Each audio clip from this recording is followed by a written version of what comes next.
The governor answers your questions. Utah's most important issues on Let Me Speak to the Governor. We so appreciate Governor Gary Herbert joining us here in studio to take your questions and your phone calls. And again, we have been in hiatus for a little while because of the election season. And Governor, with your permission, I'm going to go right back to the phone lines. We've got a lot of people waiting to chat with you. Very good. Thank you, Doug. Let's go to this phone call from Provo, Utah. And Al is on the line. Al, what's your question? Well, good afternoon, Doug, and good afternoon, Governor. My question is, in the wake of the CEOs pouting over the Outdoor Retailer show, my question is specifically, are you concerned about that sort of fever spreading to, say, sports teams, et cetera, just boycotting over any old grievance, whether real or imagined? And I just feel it's unfair and impedes interstate commerce as well as Utah commerce. What are your thoughts on it? Well, people have the freedom of speech, and so that's part of this issue, and people have points of view and opinions, and they want to express them whatever way they can.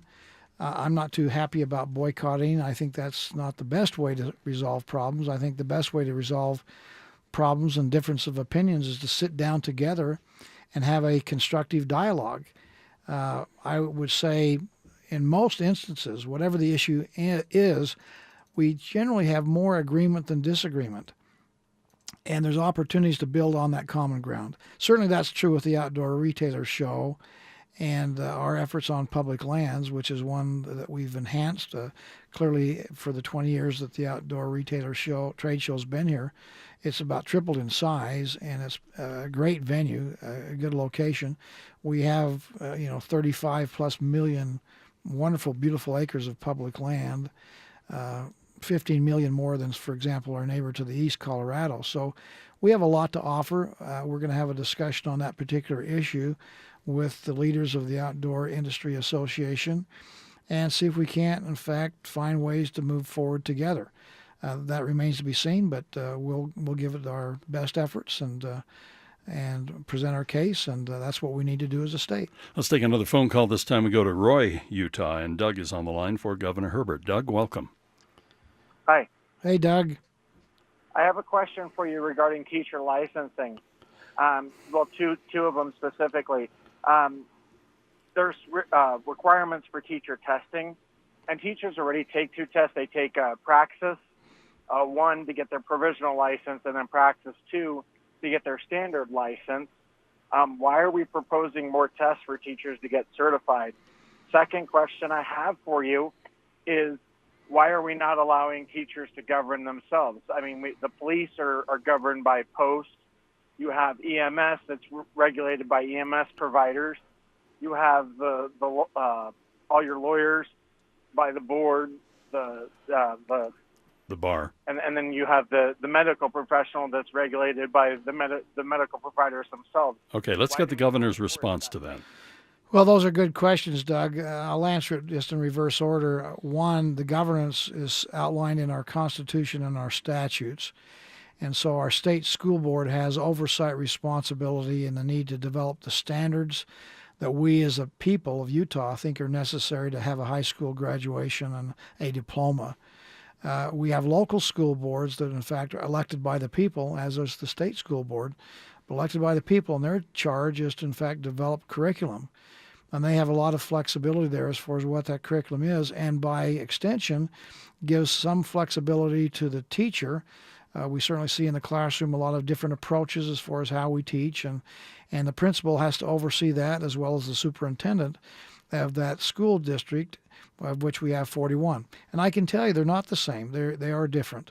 So the oversight and the governing, the legislature comes in from the standpoint of they control the money.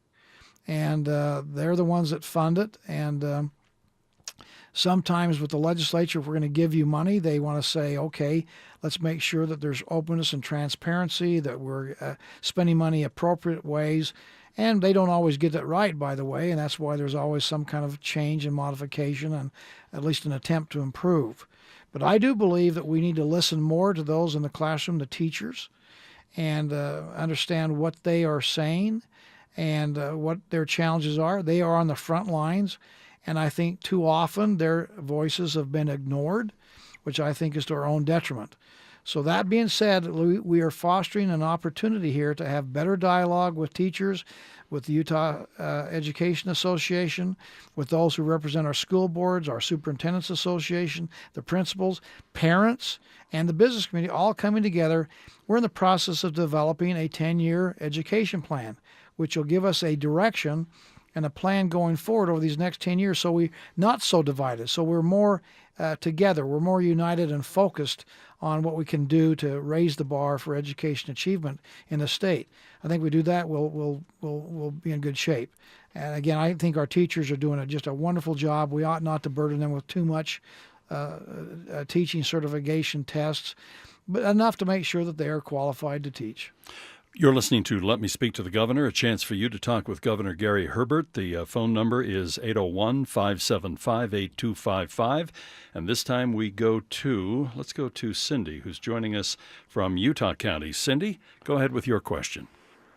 Hi, Governor. I just want to thank you for the positive tone that you use each time you speak about our teachers. I'm a parent with kids in our public schools, and I appreciate that. I have a question as far as your stance on supporting possibly getting rid of the Department of Education. Some parents have expressed concern because a lot of what it does is provide some protections to some of our most vulnerable populations in special education, Title I, historically desegregation, because our states historically weren't great at doing that on their own. I'm wondering how you would respond to those parents' concerns. And then just a follow-up question, wondering how you feel about the legislation that was passed kind of in the 11th hour last year for partisan school board elections. Seems like polls show most of our state prefers direct nonpartisan school board elections, and yet there's legislation that's held in the House committee. It just can't get out. They won't let it out just even for a debate. Wondering what your opinion is on those two issues. Well, thank you. Again, our teachers are doing a great job. Actually, all the stakeholders are doing a good job. Our superintendents, our principals. We have been identified by the U.S. Chamber of Commerce, for example, of having the best return on taxpayer investment for education of any place in America today. That's a tribute to our parents, to our students, and certainly those who have to provide the educational environment. Let me talk about the Department of Education. Don't misconstrue my desire or belief that we can do without the Department of Education to any way, shape, or form. Think that we don't need to have monies that are being assembled in Washington, D.C. to be, in fact, dispersed back to the states. I'd prefer them to be in a block grant form. Nobody cares about Utah's children more than Utahns. And before the Department of Education, which came into being about, 1979 under Jimmy Carter, we were getting funds to help with some of our vulnerable populations and a desire to have more equalization of our educational efforts so that whether you're in a rural or an urban area, you had a good quality education. There's no reason why that can't continue. I just feel like that the Department of Education is wasting money and adding strings to funds that we ought to be able to take here in Utah, and we decide how to spend the money in the most important and viable way. And that's why I believe in local control here in the state. I think that the school districts and the local school boards have the ability, in fact, to make those decisions in behalf of their region, which are unique. If you're down in San Juan County, where we have a very high Native American population, about 98% Navajo, they have a little different culture and different view of things than, say, you would have in Provo School District, where we have a growing Hispanic population, or, say, up in Bountiful, where it's maybe mostly Caucasian.